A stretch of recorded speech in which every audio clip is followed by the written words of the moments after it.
चलो प्लीज बातें नहीं, यही था मैंने एग्रीकल्चर मार्केटिंग ही शुरू करना था हम लोगों ने। एग्रीकल्चर मार्केटिंग का मीनिंग मैंने आप लोगों को ड्राफ्ट बनवाया था, एक बार दोबारा रिकॉल करवाता हूँ। एग्रीकल्चर मार्केटिंग का मीनिंग था कि जब आप लोग फसल को बोते हो वहां से लेकर जब तक उस फसल की क्या नहीं हो जाती, फाइनल सेल नहीं हो जाती, उस बीच में जितना भी जो भी स्टेप्स है, जो भी प्रोसेस है, उसको क्या कहा जाता है? एग्रीकल्चरल मार्केटिंग कहा जाता है। क्या कहा जाता है? Agriculture marketing. तो मीनिंग के साथ शुरुआत कर रहे हैं, लिखने समझने please. Agriculture marketing means, agricultural marketing means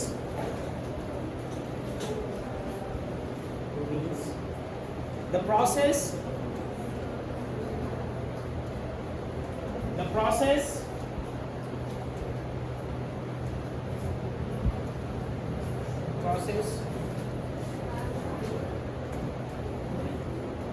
which involve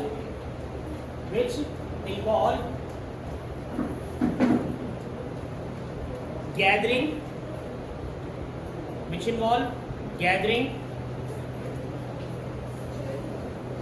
आगे रखिए हो जाएगी ना, बस ठीक है। अच्छा नहीं बैठ जाओ बस। गैदरिंग कोमा प्रोसेसिंग, प्रोसेसिंग का मतलब होता है सेपरेशन करना, ये वाला स्टेप। बात नहीं भाई, प्रोसेसिंग यानी कि separation, comma grading,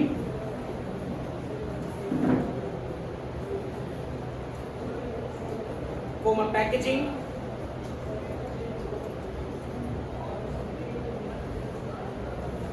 coma storing,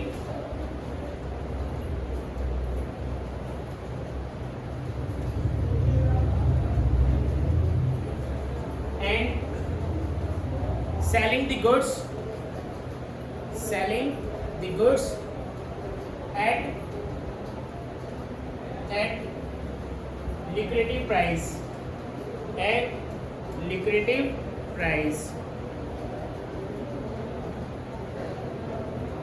liquidity price का मतलब रीजनेबल प्राइस, ठीक है ना।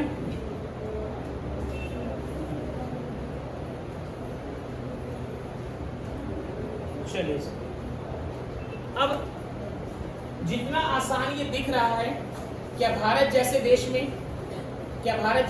ये इतना आसान, इतनी आसानी से सब कुछ हो पा रहा है सर? नहीं। एग्रीकल्चर मार्केटिंग के दौरान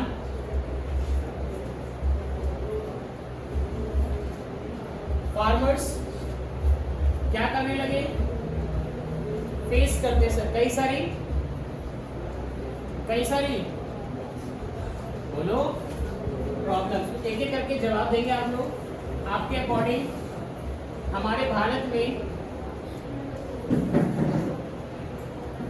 फार्मर्स किन किन प्रॉब्लम्स को फेस कर रहे हैं?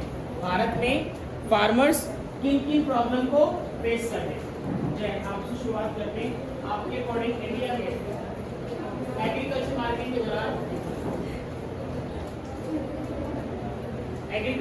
के दौरान किसान क्या प्रॉब्लम फेस करता है? जय, क्रॉप का प्राइस अच्छा नहीं मिलता। पहला पॉइंट क्या हो गया? उसको अपनी फसल का प्राइस ही नहीं मिलता। अनमोल, इरिगेशन फैसिलिटीज नहीं है। नंदनी, स्टोरेज की फैसिलिटी नहीं है। चैतन्य, क्रेडिट की फैसिलिटी नहीं है। अब ये जो आप लोगों ने प्रॉब्लम बोली है, ये सारी प्रॉब्लम कहाँ आएगी? एग्रीकल्चर मार्केटिंग के दौरान। तो लिखिए जरा, ये हेडिंग है अपने पास, छोटी सी हेडिंग है, problem face by farmers during agriculture marketing.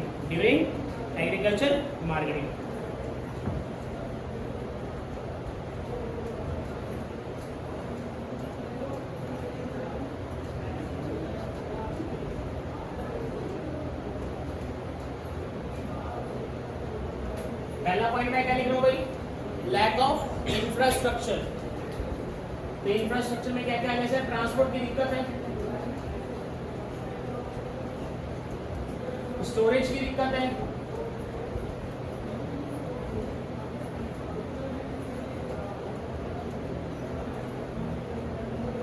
उसके बाद क्या कहते हैं, इरिगेशन की दिक्कत है सर, ये सब पॉइंट इसमें आएंगे।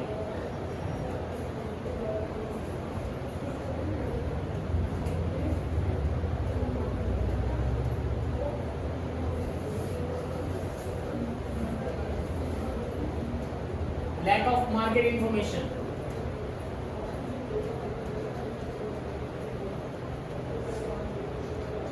Farmers are not aware about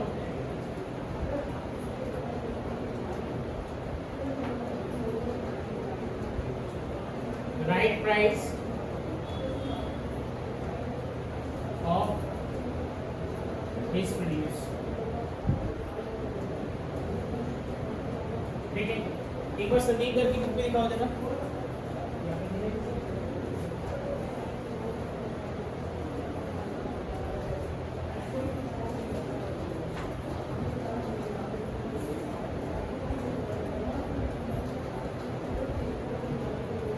तीसरा लिखेंगे यहाँ पर एक पॉइंट,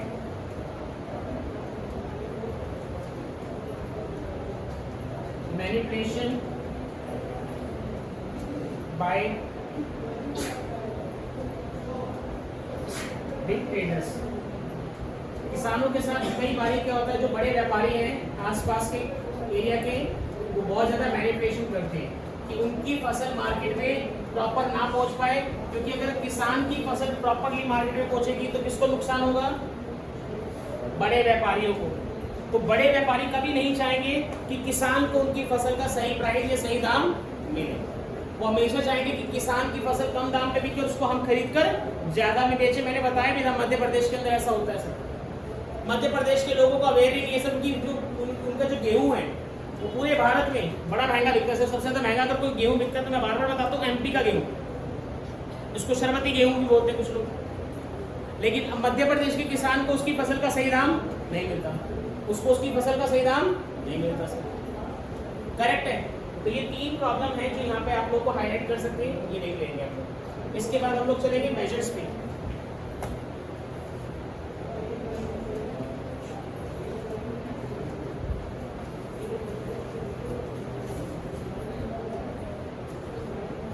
अच्छा क्वेश्चन लिखो पड़ा जरा। डिस्ट्रेस सेल हुआ है कि मैंने एक वर्ड लिखा है डिस्ट्रेस सेल। अभी तक एक वर्ड लिखा है मैंने डिस्ट्रेस सेल नहीं लिखवाया। पहले डिस्ट्रेस सेल लिखो। चेयर यहाँ पर है बच्चे, यहाँ पर आके बैठो ना, ये जगह खाली है, बैठो यहाँ पर आके।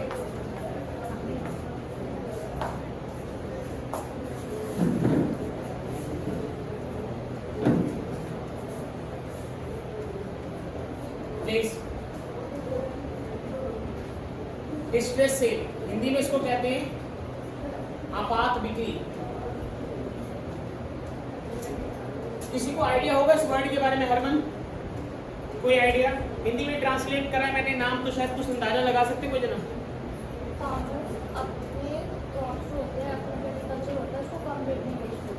फार्मर्स अपनी फसल को कम रेट पर बेच रहे हैं। ठीक है, एक पॉइंट माही।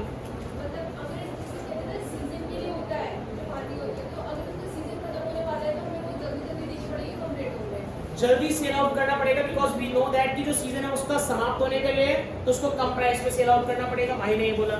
सुमित आपका ओपिनियन?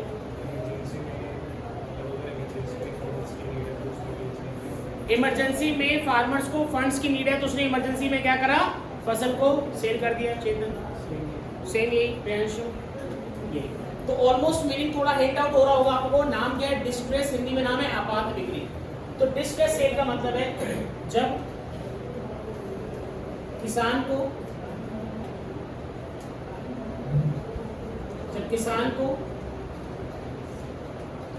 उसकी जो फसल है सर,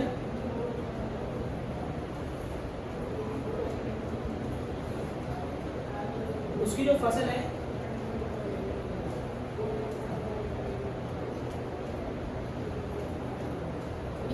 वो सेल आउट करनी पड़ी।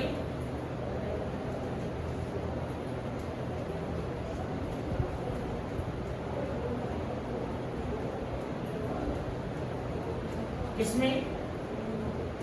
Less than market price, less than market price. अब सर मार्केट प्राइस से कम पर अगर फार्मर सेल कर रहे हैं तो उसके कुछ रीजन हो सकते हैं सर। सबसे पहला रीजन क्या है? पहला रीजन सर उसके पास स्टोरेज फैसिलिटी नहीं थी। अभी आपने लिखा था ना प्रॉब्लम में, क्या नहीं है सर? Lack of infrastructure. यहाँ पे आपने लिखा था किस चीज की कमी है? अब अगर स्टोरेज फैसिलिटी नहीं है तो उसको पता है अगर टाइमली फसल नहीं बिकी, बारिश हुई, पूरी फसल पूरी फसल। एक मिनट का समय लेते हैं ना।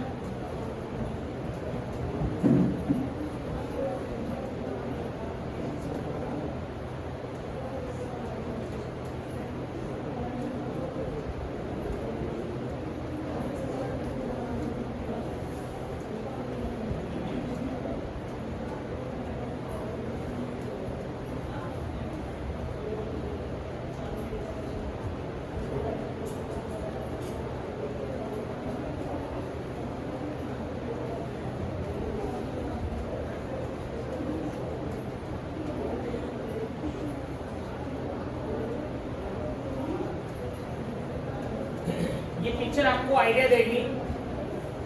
क्या है ये? कोई भी बताएगा पिक्चर में? गेहूं। क्या है सर ये? गेहूं जो जल चुका है सर। क्यों जल गया? ये सड़ गया है क्योंकि कहीं ना कहीं ओपन में रखे जाने के कारण जैसी बारिश पड़ी इसके अंदर जो भी कीड़े वगैरह हैं वो एक्टिव होने शुरू हुए और फसल बर्बाद। ये एक एग्जांपल है सर ऐसे ना। और इसकी एक जो आर्टिकल था ये, उस आर्टिकल की यहाँ पे रिपोर्ट भी देखिएगा। आपका अमाउंट दिख रहा हो कितना अमाउंट दिखा रहा है? और ये सिर्फ एक सीजन का है सर। अभी अगर प्रॉपर डेटा निकलेगा ना तो कम से कम भारत नाना कर देना 1300-1400 करोड़ का ना जो फूड ग्रेन्स है हर साल वेस्ट करता है इस तरीके की हालत के कारण। ठीक है, ये एक इमेज है। आप सोचिए भारत में कितने सारे किसानों के पास स्टोरेज फैसिलिटी नहीं है तो किसान को कितनी दिक्कत का सामना करना पड़ता होगा। तो ऐसी सिचुएशन में वो क्या करता है कि फटाफट से भाई सेल करो, फटाफट से क्या करो, सेल करो सामान। तो स्टोरेज फैसिलिटीज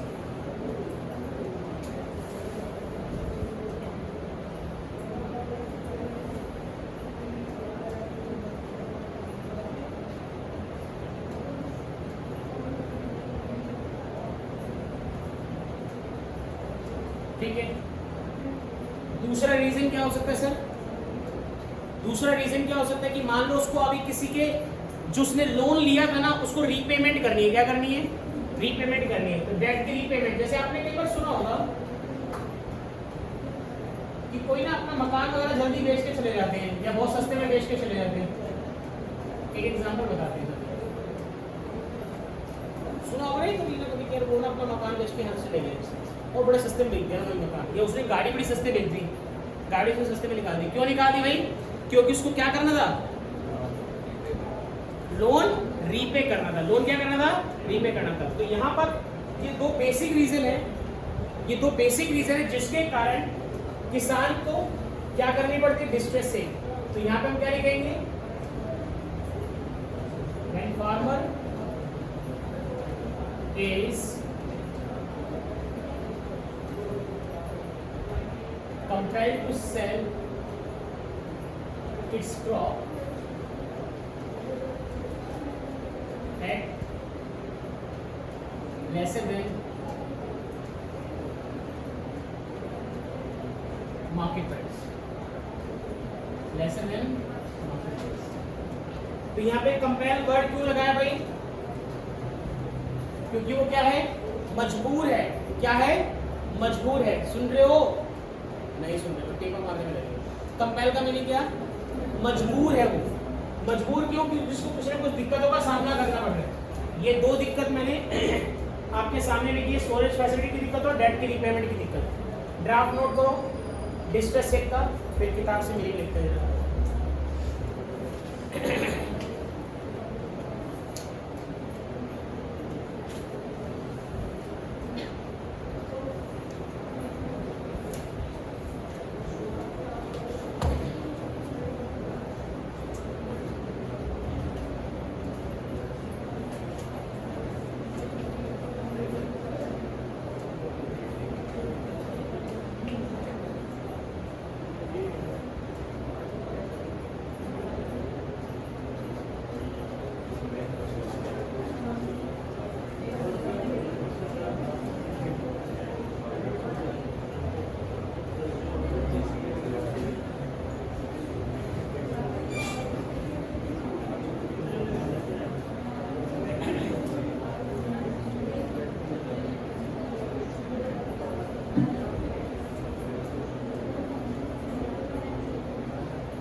प्लीज लिखो जरा मेरी।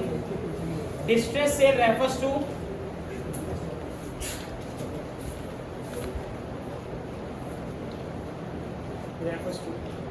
that situation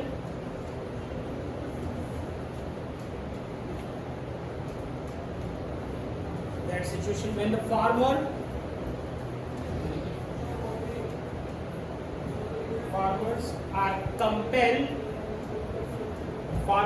are compelled to sell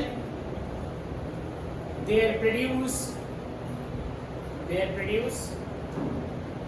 immediately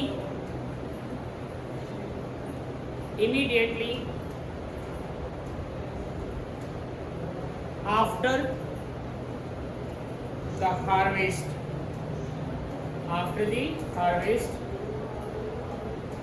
no matter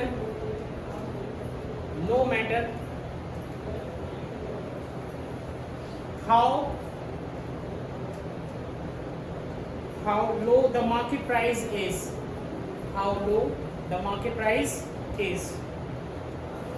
ठीक है। रीजन आपके सामने है, लैक ऑफ स्टोरेज फैसिलिटी होना। इसके अलावा भी आप लोग लिख सकते हो, जैसा आप लोगों ने बोला था कि सीजन आउट ऑफ हो गया है सर, तो आपको फटाफट से क्या करना पड़ेगा, उसको बेचना पड़ेगा, ठीक है। तो और भी आप रीजन लिख सकते हो। अच्छा जी, अब एक चीज बताइए, इस पूरे सिस्टम में आपको नजर आ रहा है कि कहीं ना कहीं ना फार्मर किस में आ सकता है, दिक्कत में आ सकता है। किस में आ सकता है, दिक्कत में आ सकता है। तो 1 मार्क का क्वेश्चन पूछा गया जो आप लोग करके लेके आएंगे। मैं लिखवा रहा हूँ, क्वेश्चन की हेडिंग डालो। क्वेश्चन की हेडिंग रहेगी need of state intervention, need of, यहाँ पे स्टेट का मतलब है गवर्नमेंट,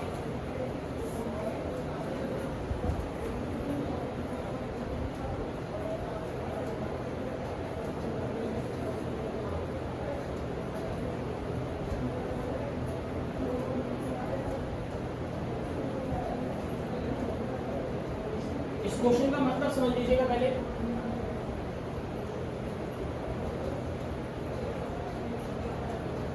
क्वेश्चन को ट्रांसलेट करें, तानिया क्वेश्चन को ट्रांसलेट करो कि क्वेश्चन क्या कहना चाह रहा है। आंसर तो बाद में चलेंगे, पहले क्वेश्चन का ट्रांसलेट करो, क्वेश्चन क्या कहना चाह रहा है।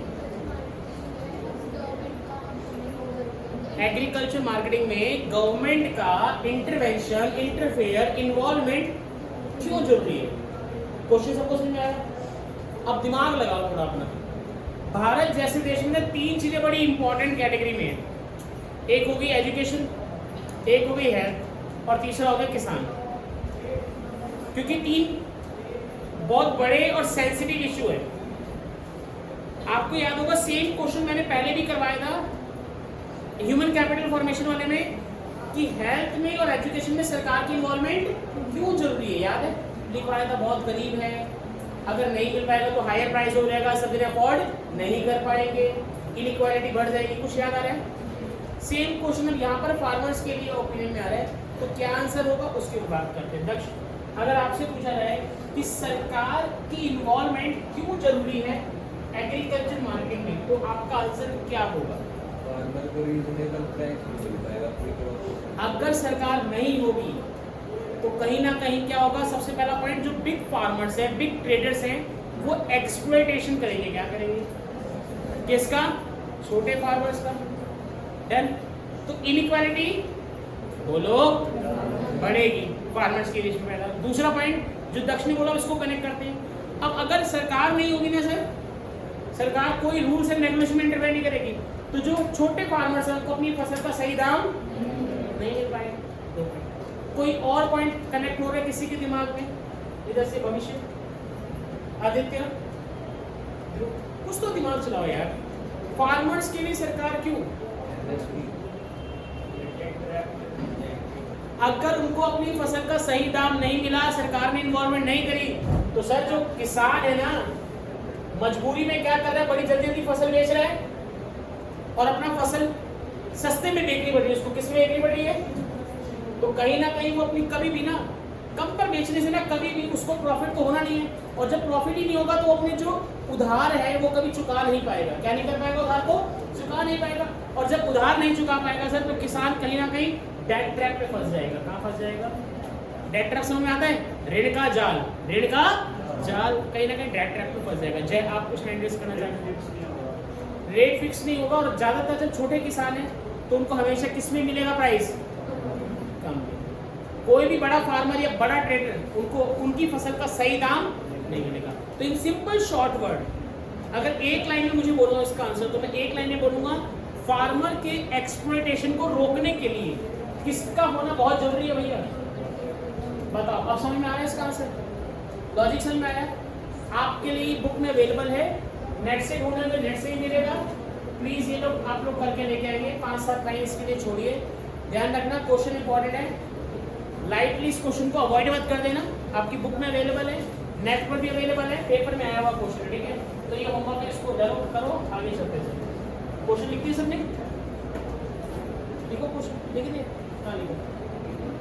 अच्छा, उसको नीचे लिखो ना, यहाँ पे इसके नीचे लिखो।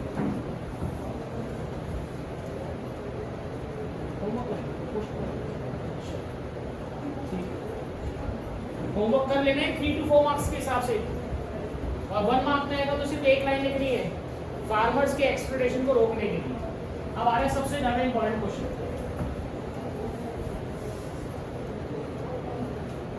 जब आपने देखा भाई कि दिक्कत तो है भाई, एग्रीकल्चर मार्केटिंग में तो दिक्कत तो है, तो मेजर्स ऑफ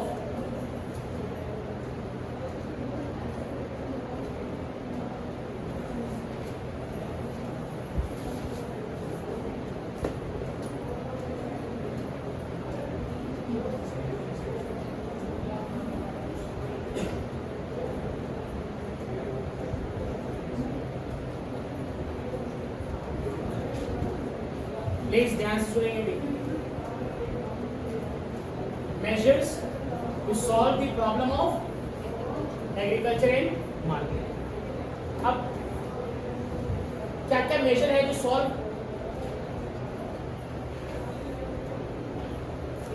सबसे पहले हमारे देश में ना किसानों के पास ना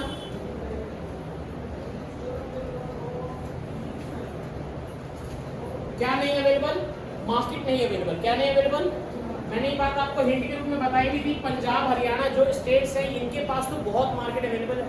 मैं आपको एक आइडिया देता हूँ, ठीक है? किसी को आइडिया पंजाब की पॉपुलेशन कितनी है?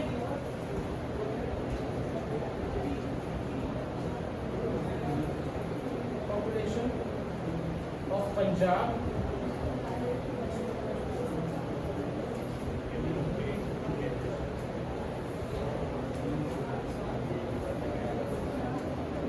लगभग है 2,70,00,000 के आसपास 2011 के हिसाब से। 3 करोड़ मान लेते हैं, 3.5 करोड़ मान लेते हैं सर।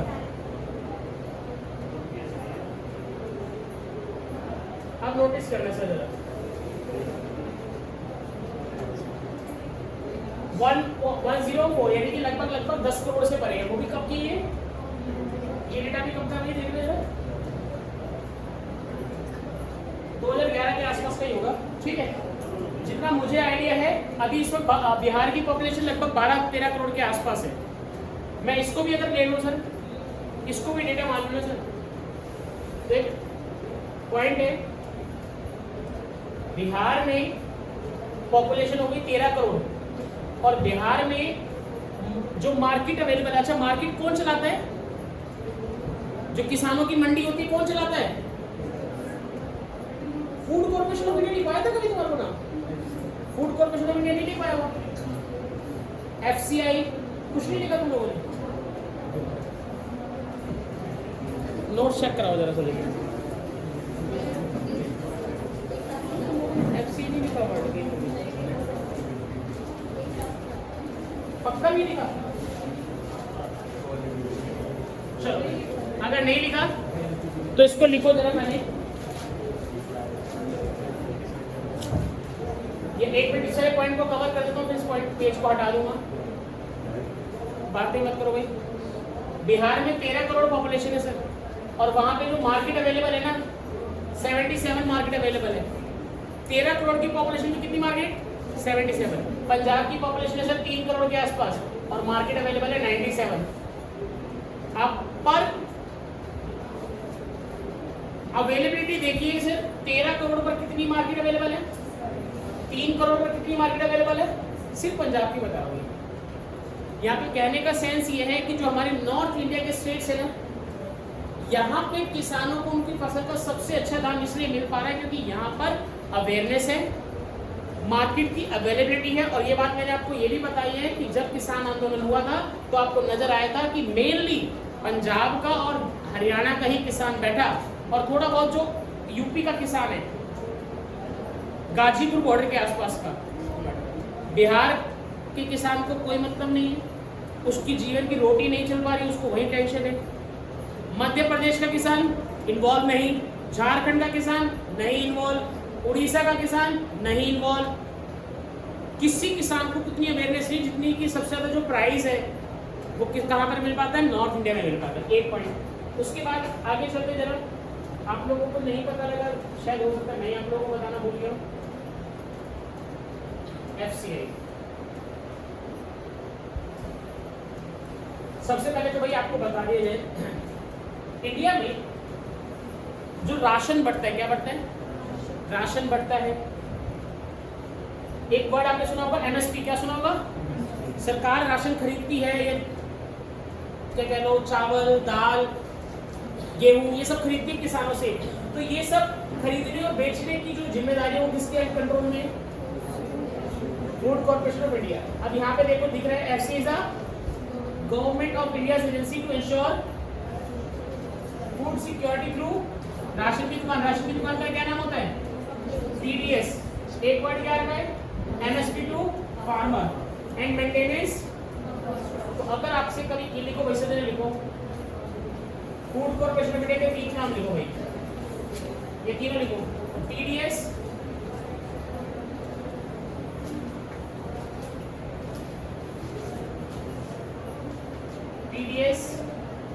MSP और बफर स्टॉक।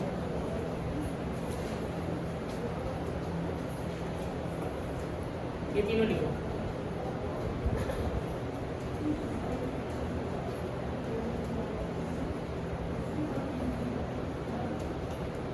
FCI की फुल फॉर्म लिख के रखना भाई, फूड कॉर्पोरेशन ऑफ इंडिया।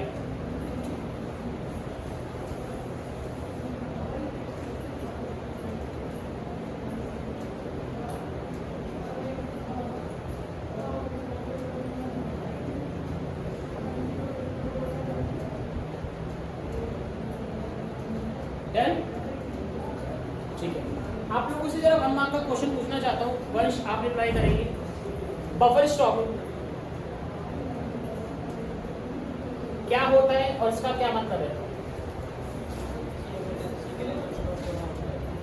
किसी इमरजेंसी के लिए जो क्या हो जमा होता है, स्टॉक जमा होता है। ध्यान रखना, देश के अंदर युद्ध या किसी प्रकार का डिजास्टर या किसी प्रकार की और कोई इमरजेंसी कभी भी क्रिएट हो सकती है। जैसे कि कोविड में देखा था लोगों ने, अचानक से रैंडमली मोदी जो है कि मित्रों घर के अंदर बंद हो जाओ और बंद रहना है कुछ 2-3 महीने तक। अब वो बंद तो हो गए सर, लेकिन आपको याद होगा उस बीच में भी राशन बटा था। अगर आपको कोड सर याद हो तो राशन बटा था, चाहे दिल्ली सरकार ने बांटा हो चाहे केंद्र सरकार ने बांटा हो। वो किससे बटा सर? Buffer stock. MSP का भी मीनिंग बहुत डिटेल में करवाऊंगा भाई। TDS को सिंपल भाषा में बोला जाए तो राशन की दुकान सुनिए ना सबने। तो राशन की दुकान पे क्या होता है भैया, आप गरीबी रेखा के नीचे हो तो आपको राशन मिलेगा और सस्ता मिलेगा। आपको पता होना चाहिए गेहूं कितने रुपए किलो मिलता है, 2 रुपए किलो। चावल कितने रुपए किलो मिलते हैं, 3, 3.5, 4 रुपए किलो। जिससे कि जो गरीब तबका है हमारी इकोनॉमी का वो भी कहीं ना कहीं खाना खा सके। ठीक है, अटेंडेंस कवर करो, वापिस से थोड़ा कुछ और इसमें कमेंट करो। अटेंडेंस कवर करो।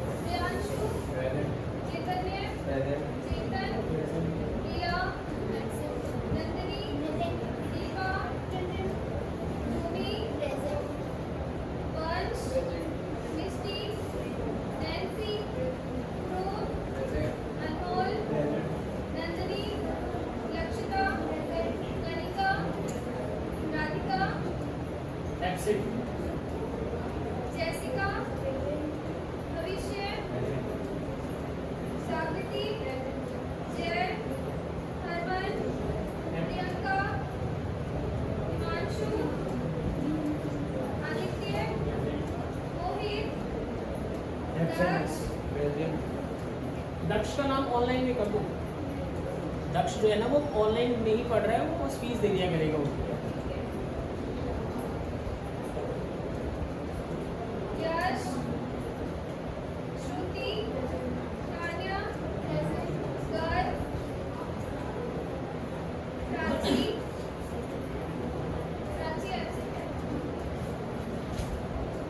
कनिष्का, सुमित, प्रेजेंट जयिता, डिम्पी, यश, गीतांशी, प्रिया,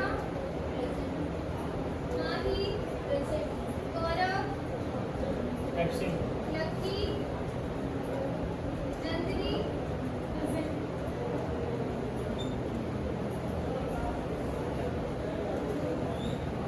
अब बच्चे एक चीज नोटिस करो, एक छोटी सी इमेज और वीडियो।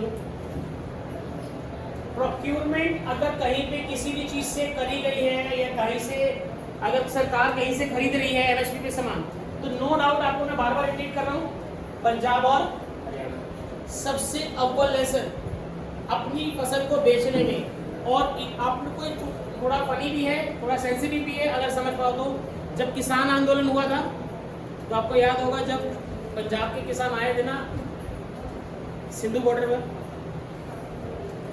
सिंधु बॉर्डर पर आपको याद होगा सर मर्सिडीज में आ रहा है कोई, पजेरो में आ रहा है कोई, याद है वो क्या बताने की चीज है सर कि अगर आप नोटिस करोगे तो कई सारे किसान ऐसे हैं स्पेशली बड़े फार्मर्स जो अपनी फसल का बहुत अच्छा दाम ले रहे हैं सर। और आपको शायद पता है नहीं पता कि दिल्ली का जो सिंधु बॉर्डर है सर यहाँ से तो किसान हटा हुआ है, लेकिन पंजाब और हरियाणा का एक बॉर्डर लगता है, मैं बार बार रिपीट कर रहा हूँ, शंभू बॉर्डर, वहां पर किसान अभी भी बैठा हुआ है सर। आप नहीं निकल सकते उससे आगे सर, सर्विस लाइन से निकलना पड़ेगा सर। किसानों ने अभी तक बोल रखा है कि जब तक हमारी ये जो एमएसपी है इसको आप लीगलाइज नहीं करोगे हम नहीं हटेंगे सर। कभी टाइम मिले तो जाके एक बार यूट्यूब पे या गूगल पे देख लेना, अभी दिखाई देते हैं सर।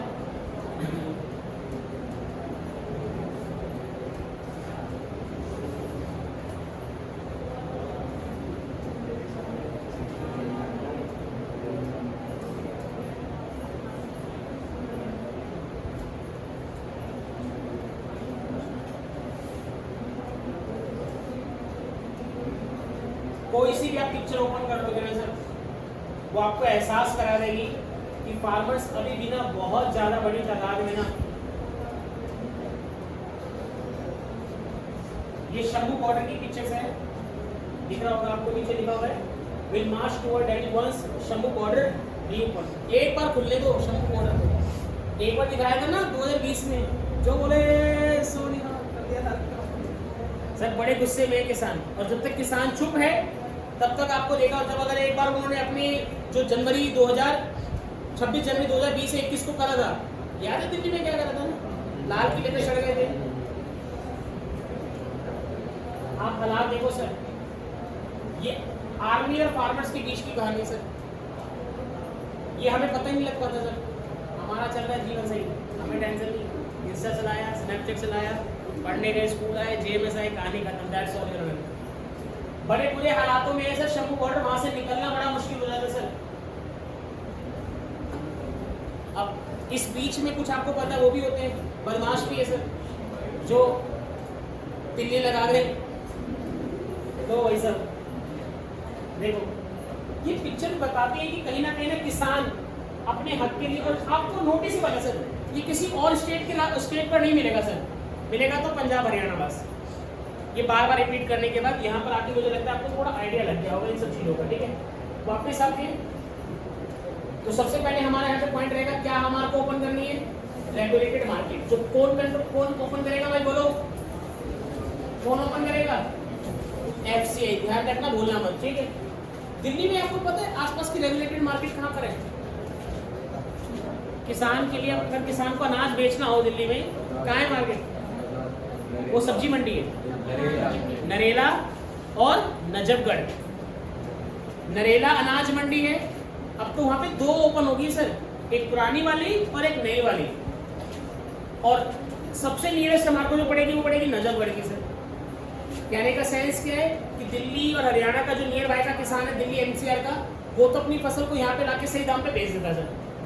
बाकी हर जगह इतनी अनाज मंडी अवेलेबल नहीं है, ठीक है। दूसरा पॉइंट यहाँ पर हम लोग लिखेंगे,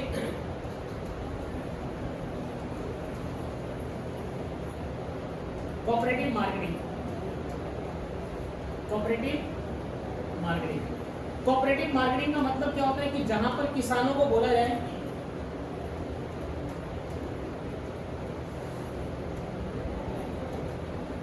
आपस में मिलकर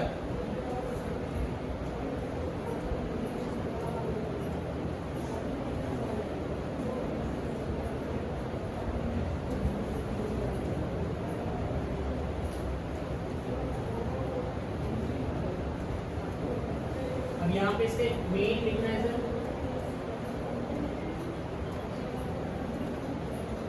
प्लीज एक जरा सुनिएगा। मान के चलिए हम सब किसान हैं और हमारे बीच में एक एसोसिएशन बना। क्या बना? पेन डाउन रखो, पहले सुन लो भाई। एक क्या बना? एसोसिएशन। मैंने दक्ष को, चेतन को, सुमित को, हम सबको एक बात मैंने बोली कि अगर हम अपनी फसल बेचेंगे तो किस भाव से बेचेंगे? 2400 रुपये क्विंटल। कितने रुपये बेचेंगे? 2400 रुपये क्विंटल, यानी कि क्विंटल का मतलब 100 किलो, ठीक है। अब चल तुम मेरे से सामान लो, कोई ग्राहक आए, जैसे मान लो विकास एक ग्राहक है, मेरे से सामान लेगा तो भी कितने रुपए किलो? दक्ष से सामान लेगा तो भी कितने रुपए किलो? चेतन से सामान लेगा तो भी कितने रुपए किलो? 2400 रुपये। क्या मेरी बात समझ आ रही है? अब एक चीज बताओ, जब आप लोग फिक्स प्राइस शॉप पे जाते हो तो वहां पे आपकी बार्गेनिंग पावर, साइलेंट करो इसको, बार्गेनिंग पावर बढ़ जाती है घट जाती है? बिल्कुल घट जाती है सर। वहां पे लिखा हुआ है फिक्स प्राइस शॉप। आप कहते हैं ना, अरे अंकल जी कम कर लो, बेटे वो देखो हमने पहले लगा रखा। हम ये वो काम ही नहीं करते बेटे, जो ज्यादा बोल के कम करे। हम दूसरों की तरह लूटते नहीं बेटे, ऐसे होता है हमारी दुकान पे। आपकी बार्गेनिंग पावर उसने क्या कर दी? कम कर दी। क्या मेरी बात समझ में आ रही है? तो यहाँ पे सरकार किसान को एक सजेशन देती है कि अगर आपको काम करना है ना, तो सर किस वे में करो? बोलो, नाम पढ़ो। Cooperative marketing. किसमें करो? Cooperative marketing. जब आप मिलकर आपस में काम करोगे ना सर, प्रोड्यूस को सेल करोगे, तो ये वर्ड है कि जो बार्गेनिंग पावर है वो किसके पास आ जाएगी? बोलो, फार्मर के पास आ जाएगी। तो फार्मर को अपनी फसल का सही दाम मिल पाएगा। सही दाम को इकोनॉमिक्स में क्या कहते हैं? बोलो अंग्रेजों, बोलो लिक्विडेटिव प्राइस। क्या बोलते हैं? लिक्विडेटिव प्राइस। पेपर में आया हुआ वर्ड है, और अगर लिक्विडेटिव ना याद रहे, रीजनेबल प्राइस, ठीक है।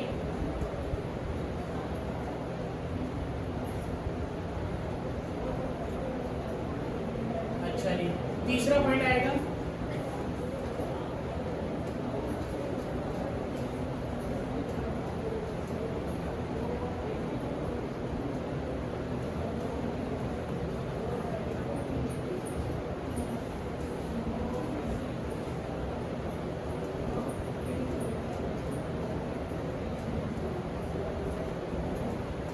तीसरा है सरकार किसान को हेल्प करेगी। क्या बनाकर? अलग अलग पॉलिसी बनाकर। जो भी मैंने आपको शंभू बॉर्डर की पिक्चर्स दिखाई, इतना जो कलेश मचा हुआ है वो किस वजह से मचा हुआ है? इस वजह से मचा हुआ है।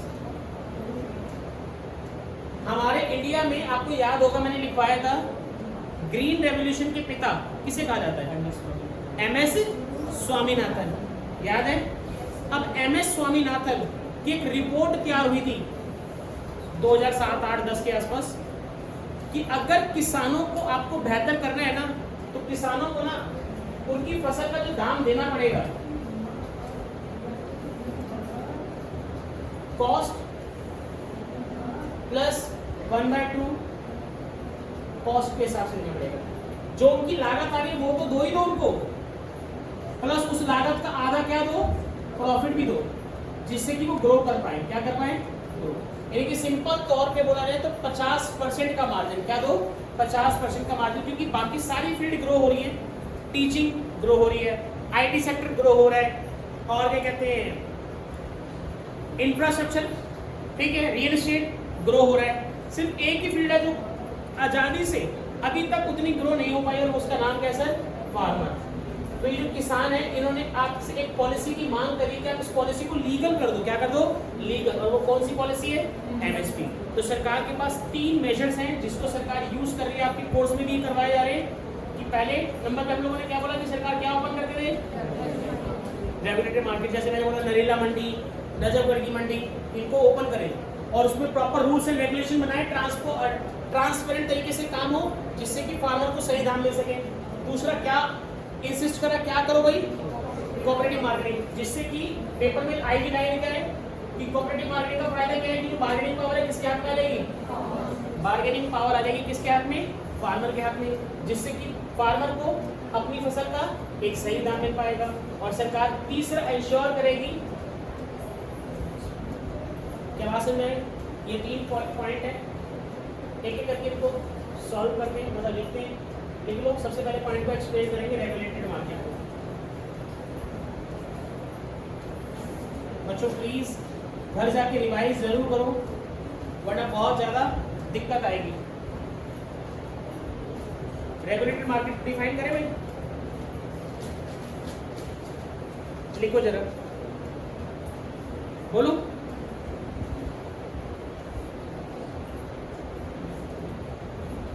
Regulated market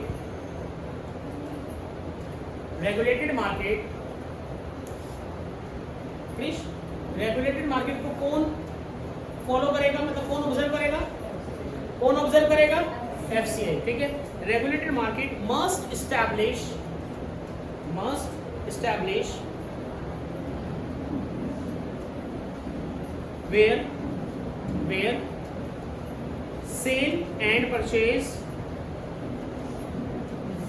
where sale and purchase of the produce is monitored by the market committee. Market committee को हाईलाइट कर देना, पेपर में आई भी लाइन है भाई। मार्केट कमेटी, एक मार्केट में कमेटी बना दी, ग्रुप बना दिया कि तुम क्या करोगे? देखोगे कि कौन सही दाम पर बेच रहा है या नहीं बेच रहा। आगे लिखो। Market committee appointed by government, ठीक है, अपॉइंटेड बाय गवर्नमेंट। इसका एक एग्जांपल याद आ रहा है मेरे को, मैं आप लोगों से शेयर करता हूँ। एक दिन, ये लगभग हो गया 5-7 साल पहले की बात है, जब केजरीवाल नया सीएम बना था ना, तब जोश में तो था ही। एक दिन ये सुबह 4:30 और 5 बजे बिना किसी को इन्फॉर्म करे, ये और इसकी जो टीम थी आजादपुर मंडी पहुंचे हुए सर, और वहां पे ये चेक करने की कोशिश की जो प्याज है, टमाटर है, आलू है, क्या ये रीजनेबल रेट पे, सही रेट पर बिक भी रहा है नहीं। प्याज का भाव अगर मान लो 30 रुपये चल रहा है जो मार्केट में दिखा रहा है, और कोई कहीं वहाँ पे 50 में या 45 में या 40 में तो नहीं बेच रहा। क्या मेरी बात समझ में आ रही है? ये क्यों करा कि मार्केट में जो सिस्टम है वो क्या बना रहे? ट्रांसपेरेंट। क्या बना रहे? देखिए अगली लाइन लिखो जरा। Market system is made transparent with strict supervision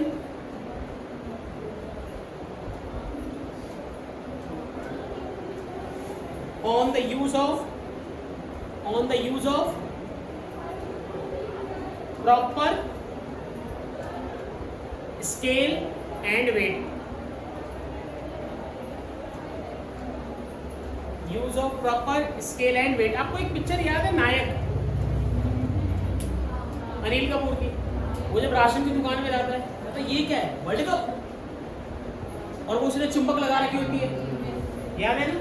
तो वो ही यहाँ पर लाइन डिफाइन कर रहा है कि भाई मार्केट कमेटी का पर्पस होना चाहिए कि जो मार्केट में स्केल यूज हो रहा है, वेट यूज हो रहा है, वो प्रॉपर यूज हो रहा हो, किसी तरीके से कुछ गड़बड़ ना हो।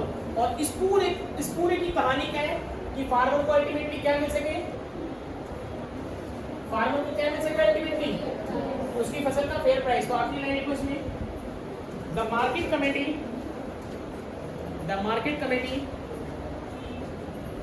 ensure that the market committee ensure that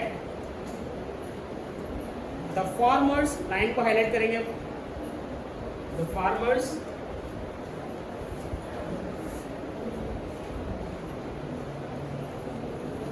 get appropriate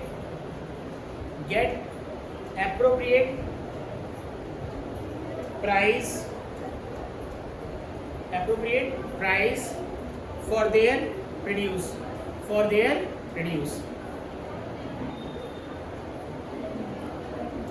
ठीक है, for their produce, full stop done. अब ये तो होगी पढ़ने वाली बात। आपके ग्रुप में कल रात को मैंने एक पोस्टर भेजा था ट्रिप का, उसके बारे में थोड़ा सा बता देता हूँ। क्लास को रोकते हैं यहाँ पे जरा।